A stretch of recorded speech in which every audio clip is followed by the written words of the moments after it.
वो चेतनात्माओं, आज उत्तम त्याग का दिन है। इस उत्तम त्याग से वास्तव में जीवन को शांति मिलती है। हम अनादिकाल से इस मोहिनी कर्म के द्वारा ग्रसित हो गए हैं। कसाय का भी रूप यही लेती है और मिथ्यात्व का रूप भी यही है।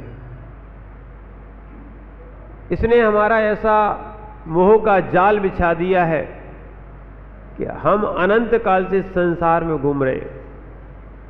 वास्तविक में है कुछ हमारा है नहीं, पर हमारी मान्यता में आ जाता है ये मेरा है, मैं इनका हूं। क्या है? इन्हीं के कारण जीव आश्रय कर रहा है और बंद कर रहा है। वास्तविकता में जीव कुछ भी साथ में लेके नहीं आता। शरीर का निर्माण भी यहीं के पुद्गल द्रव्यों से हुआ है और शरीर का नाश भी यहीं चिता के साथ जल के समाप्त हो जाएगा। पर जीव जो है ना, राग बुद्धि के कारण त्याग नहीं करता है और बिना त्याग के उसको शांति और सुख की प्राप्ति होना भी नहीं है। जो भी तीर्थंकरों ने, जो भी भगवानों ने, केवलियों ने, जो भी निर्गंथ योगियों ने त्याग किया है, वास्तव में त्याग अनुपम शांति देता है, आनंद देता है। आनंद, उस आनंद की प्राप्ति के लिए जीव त्याग करता है। इसलिए आचार्य भगवान कह रहे हैं कि जहां पर बिना ग्रहण के भी शांति मिलती है। क्या मिलती है? हाँ, लोग आते हैं, उपवास लेते हैं, जबकि शिवरार्थी हैं।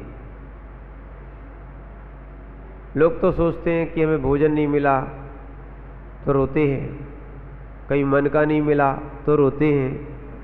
पर धर्म का प्रभाव देखो, पर्यूषण में लोग जहाँ 10-10 टाइम खाने वाले, 4-4 टाइम खाने वाले, अवक्ष खाने वाले, पर लोगों की भावना बन जाती है कि हम त्याग करें। वास्तविकता में ये कम से कम 10 दिन तो त्याग कर लेते हैं और कई लोग 10 दिन में उपवास आदि कर लेते हैं। ये त्याग उनके उत्साह का प्रतीक है और वास्तव में ये धर्मात्मा यदि मोक्ष मार्ग की ओर थोड़ा सा ज्ञान बढ़ा के और काम कर ले तो इनका ये उत्साह मोक्ष मार्ग तक ले जाएगा। जब कुरवावील का एक कौवे के मांस के भोजन, माने कौवे के मांस का त्याग करने से वो भगवान महावीर तक बना सकता है, तो आज तो अपन उपवास कर रहे हैं। अवक्षों का त्याग है, क्योंकि बिना त्याग के शांति नहीं मिल सकती है। ध्यान रखना, आप जितना ग्रहण करते जाओगे उतनी आपकी अशांति बढ़ती जाएगी, विकल्प बढ़ते जाएंगे। क्या है? त्याग से शांति मिलती है। किससे मिलती है? और निर्गंथ योगी इसीलिए सर्वस्त्र वस्त्रों का भी त्याग कर देते हैं। ये तो वस्त्रों का त्याग बहिरंग त्याग है। क्या है? बहिरंग त्याग है। वास्तव में देखा जाए अंतरंग में त्याग जो होता है ना, वो सबसे पहले मिथ्यात्व का होता है।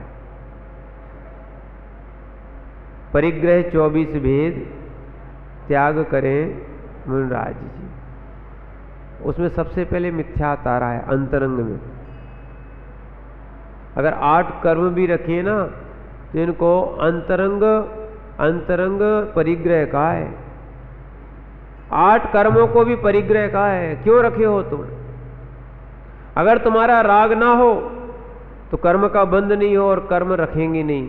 और अपन क्या करते हैं? निरंतर राग करते जाते हैं, वो ये अज्ञानता है। इसीलिए वार्षाणुपेक्षा में आचार्य महाराज उत्तम त्याग धर्म के विषय में समझा रहे हैं। पहले उसको गाथा को अपन पढ़ें, क्योंकि जब तक त्याग की भूमिका में अपन नहीं आएंगे शांति नहीं मिलेगी। वस्तु का अभाव वस्तु के प्रति राग का अभाव ये ही हमें शांति देगा। वस्तु का संग्रह या वस्तु के अभाव में संग्रह का राग ये हमें अशांति ही अशांति देता है। ये यहाँ आचार्य महाराज लिखते हैं उत्तम त्याग धर्म क्या होता है। तो आचार्य महाराज लिख रहे हैं ऋव्वेगतीय भावै ऋव्वेगदीयं भावै मोहं चौर्ण शब्दवेशो मोहं चैर्ण शब्दवेशो ज्योतस्य हवे चागो ज्योतस्य हवे चागो यदि भृदम जिन्वरिंदेहिम। आचार्य महाराज लिख रहे हैं जो संपूर्ण द्रव्यों में मोह का त्याग करके मन वचन काया से निर्वेग भावना बाता है उसको त्याग धर्म होता है, ऐसा जिनेंद्रों ने कहा है।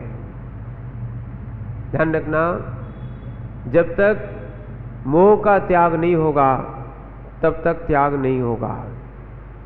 वस्तु के अभाव में भी मोह हो सकता है। शिवरार्थियों, तुमने घर का त्याग करके आए कि नहीं आए? नहीं आए। घर का त्याग करके आना अलग बात होती है और शिविर में बैठना अलग बात होती है। इसीलिए कहा था शिविर वास्तव में वही सार्थक होता है जो त्याग करके बैठा जाता है। और त्याग की भी बहुत महिमा है। अगर आपने संकल्प ले लिया और संकल्प रूप में फिर यहाँ सकलीकरण भी कराया जाता है, फिर उसको सूतक पातक नहीं लगता है। त्याग हो गया ना, 10 दिन तक घर का त्याग, कितनी बड़ी बात हो गई। ग्रस्त होते हुए भी फिर सूतक पातक नहीं लग रहा है। पंडित जी ठीक है ना, क्या किया है उसने? संकल्प ही तो ले लिया है। यही संकल्प सूतक पातक का कि घर नहीं जाएंगे, खाएंगे नहीं, पिएंगे नहीं, यही सब काम करेंगे। यानी ऐसा त्याग जब अपन को ये संसार के सूतक पातकों से बचा सकता है, तो अगर हमने वास्तविकता में राग बुद्धि को छोड़ के त्याग कर दिया है तो कर्मों को भी बचा सकता है। समझो आप बात को। पंडित जी आप भी आए हो, आए कि नहीं आए? पर आपने त्याग करके नहीं आए होंगे। क्या नहीं करके आए? त्याग होके आया है, त्याग करके नहीं आए। सत्येंद्र भैया त्याग करके आए थे क्या? नहीं आए। प्रवेश भैया त्याग करके आए थे क्या? नहीं आए। अध्यक्ष जी आप भी तो बैठे हो यहाँ पे, त्याग करके आए हो क्या? नहीं आए। ये सारे लोग जो बैठे हुए हैं ये त्याग करके आए हैं क्या? नहीं आए। अरे भैया छोड़ के तो आए हो पर मन से नहीं छोड़ा है, ये कहना चाहते हैं। जब जब मंदिर आओ, जब जब घर के बाहर निकलो, उससे नियम ले लिया करो, जब तक घर में प्रवेश नहीं करेंगे, जब तक पुनः लौट के नहीं आएंगे, तब तक के लिए घर का त्याग। सही बात हो जाएगी। कम से कम अगर आपका कोई यहाँ पे आयु पूर्ण हो जाए तो भाई त्यागी तो कहलाओगे। और उतने समय तक का आश्रय रुक जाता है। त्याग एक संकल्प है। क्या है? ये संकल्प का नाम ही त्याग है। और जैसे ही हमने उस संकल्प को ले लेते हैं, संकल्प लेने से विकल्प का त्याग हो जाता है।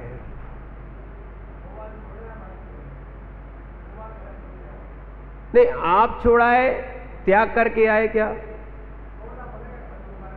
नहीं नहीं पंडित जी, अभी तुम ऊपर की बात लो। देखो 2 प्रकार के व्रत होते हैं। सुनो सुनो, अणुव्रत और महाव्रत, है ना। अपन अणुव्रत को पकड़ो पहले। हमारा ये कहना है, अपन बिल्कुल जब अपन धारा में पहुंचते हैं तो अपन को करना तो वही चाहिए जो अरहंत की वाणी में है। फिर भी देखो, राजमार्ग का कथन होता है, अपवाद मार्ग तो अपने आप बन जाता है, अपवाद मार्ग का कथन नहीं होता है। इसीलिए अभी पंचम काल चल रहा है। अरे थोड़ा त्याग करने का अगर मन बन गया, जैसे बहुत सारी बातें ऐसी हैं, बिना त्याग के आपका जीवन चलता ही नहीं है, पर आपके अंदर वो काम समझ में नहीं आता। देखो, भोजन करते जाओ करते जाओ करते जाओ और छोड़ो ना तो काम चलेगा क्या? छोड़ना पड़ेगा ना, पक्का है। ऐसे ध्यान रखो, बिना त्याग के शांति नहीं मिलती। प्रैक्टिकल बता रहे आपको। लोग कहते हैं त्याग कराते हैं महाराज, इसलिए महाराजों के पास नहीं जाना चाहिए। त्याग नहीं कराते हैं, आपका पाप आश्रय रुकाते हैं, पाप आश्रय को रोकने में संबर बनते हैं, ठीक है ना। इनके माध्यम से हमारा संबर हो जाता है, फिर निर्जरा भी होती है। वो संबर सहित जो निर्जरा करोगे वो आपकी मोक्ष में कारण बनेगी। इसीलिए देखना, उपवास एक दिन का भी हो सकता है, 2 दिन का भी हो सकता है। कई लोग ऐसे भी हैं जो 10 दिन का पानी से या निर्जल से उपवास भी कर रहे हैं, पर एक दिन भी आप बिना त्याग के नहीं रह सकते हो। क्या है? शरीर की बात बता रहे हैं आपको। आपका मन त्याग करे या ना करे, शरीर तो त्याग करता ही करता है। शरीर अपने अंदर कोई चीज़ नहीं रखता है, मल भी नहीं रखता है। क्या नहीं रखता है? मल भी नहीं रखता है। रहता है जितना उसमें स्पेस है, जगह है, और फिर वो बाहर विसर्जन करता जाता है। अगर आपके शरीर में कोई रोग हो जाता है, वो फोड़े के रूप में, फुंसी के रूप में, या कहीं को और चीज़ों के रूप में उदय आ जाता है, बाहर निकाल देता है। जैसे समुद्र जो है ना, समुद्र में कितना भी कचरा डाल दो वो ग्रहण नहीं करता, अपनी लहरों के माध्यम से किनारे पे ले आता है। सागर, इसलिए सागर लगाया जाता है। क्या लगता है? जो कचरा अपने अंदर नहीं रखता है, त्यागी होता है। त्यागी, तुम कितना भी कचरा डाल दो, वास्तव में अगर त्यागी सही त्यागी है तो वो कचरे को किनार पे रख देगा, छोड़ देगा, अपना है ही नहीं। और जो रागी होता है वो कचरा भी जोड़ के रखता है। क्या होता है मालूम है? आप अपने घर का कचरा कहाँ रखते हो? बाहर रखते कि नहीं रखते? पर आपको इतना तो मालूम है कि कचड़े को रखा नहीं जाता तो आप बाहर रख देते हो। पर ये विषय के सायों के कचड़े को क्या करते हो? अंदर रखते जाते हो। सुनाओ सुनाओ, हम तो सुनने ही बैठे। क्या बोलते? खूब निंदाएं सुनाओ, खूब विषय कसायों की बातें सुनाओ। सुनने से क्या होगा? सुनने से तुम्हारे अंदर के भावों में विकार आएगा। क्या आएगा? मोह बढ़ रहा है या राग द्वेष बढ़ रहा है आपका, जो आपके मन को दूषित कर रहा है, और इस मोह के कारण आपका त्याग नहीं होता है। क्या नहीं होता है? रागी है ना, त्यागी नहीं होता, और त्यागी रागी नहीं होता। यद्यपि रागी ही त्यागी बनता है, ध्यान रखना, पर राग समाप्त होने पर या राग के कम होने पर। जब तक राग लगा हुआ है तब तक जीव का त्याग नहीं हो सकता है। त्याग अगर कर भी दिया है, ऐसे ऐसे जीव हैं जो है ना, त्याग तो करके आ जाते हैं बहिरंग में, और फिर अंतर से कहते हैं कि बड़ी मुश्किल से मिला था और छोड़ दिया हमने, बड़ी गलती कर ली, बिध गए, कैसे नियम ले लिया। ये सब अकाम निर्जरा और कराता है। त्याग का त्याग किया है, जैसे आप अभी घर में नहीं हो पर घर का त्याग भी नहीं किया आपने। अब क्या करना? कल से जब भी मंदिर आओ या आज भी आओगे, क्या करना, जब तक घर में नहीं जाएंगे तब तक के लिए घर का त्याग। यहाँ तक कि घर से बाहर कहीं निकलते हो, दुकान पे भी जाते हो, तो आपको क्या कर देना चाहिए, घर का उतने समय तक के लिए त्याग। ठीक है ना। 3 प्रकार से मन, वचन, काय, उसके भेद बना लो आप। क्या है, आश्रव 3 ही प्रकार से होता है, मन से, वचन से, काय से। ठीक है ना। जो काय से त्याग कर देते हैं, अब पंडित जी बोल रहे थे कि फोन करते हैं तो ये वचन चल रहा है और मन चल रहा है। अच्छा है कि ये लोग फोन का भी त्याग कर दे उतने समय तक के लिए, क्या है, और त्याग करके आ जाए, निर्विकल्प हो जाओगे। यहां तक कि देखना, चप्पलों को भी छोड़ के आ जाओगे, जो अपन चरण पादुकाएं पहन के अपनी अपनी आ जाते हैं, उनके कारण भी विकल्प रहता है। आप मंदिर में आराम से नहीं बैठ सकते, क्या है, और लोगों की दृष्टि देखो, चुराते भी तो क्या है, चप्पल चुराते हैं। मेरी दृष्टि कहाँ है लोगों की। इनने मनुष्य पर्याय का उपयोग कहाँ कर लिया, चोरी में कर लिया। ठीक है, उन्होंने ऐसा काम करके अपनी मनुष्य पर्याय को खराब कर लिया। ऐसे ही आपसे कहा जा रहा है कि धर्मात्मा हो गए हैं, धर्मात्मा होने के बाद यदि राग नहीं हटा है, ये निर्गंथ को कह रहे हैं, जो संपूर्ण द्रव्यों में मोह का त्याग करके मन वचन काय से निर्वेग भावना भाता है। क्या है, निर्गंथ भी संपूर्ण वस्तुओं का त्याग कर देते हैं और उसके बाद निर्वेग भावना भाते हैं, उनका त्याग धर्म होता है। मेरा किंचित मात्र भी मेरा नहीं है, यही आगे आने वाला है आकिंचन धर्म, उसको समझाएगा। जब तक त्याग नहीं होगा तब तक आपको आकिंचन धर्म नहीं आएगा। लोग कहते हैं कि हमारे पास तो वस्तु है नहीं है, फिर त्याग किसका। ध्यान रखना, त्याग है राग का, त्याग है मोह का। किसका है, मोह की 2 संतानें, राग द्वेष। और जब तक ये मोह रहेगा तब तक तुम्हारा संसार है। अरे थोड़ा सा विकल्प भी केवल ज्ञान नहीं होने देता है। भगवान बाहुबली स्वामी से मिल लो ना, और आप तो इतने सारे विकल्प कह रहे हो, फिर कह रहे महाराज ध्यान हो जाए। विकल्प वालों को ध्यान नहीं होता और ध्यान वालों को विकल्प नहीं आते। आपको सही बात बताए ना, उनकी अनुभूत बात भी है, जो सत्येंद्र भैया बोल रहे थे कि महाराज ध्यान से बहुत शांति मिलती है, वास्तविकता में समता भी आती है। पर हम ध्यान की प्रक्रिया जो हमारे यहाँ सहज रूप में है, हम उस चीज को भूले बैठे हैं। अपने हर पूजा में, हर चीजों में एक कायोत्सर्ग बताया जाता है।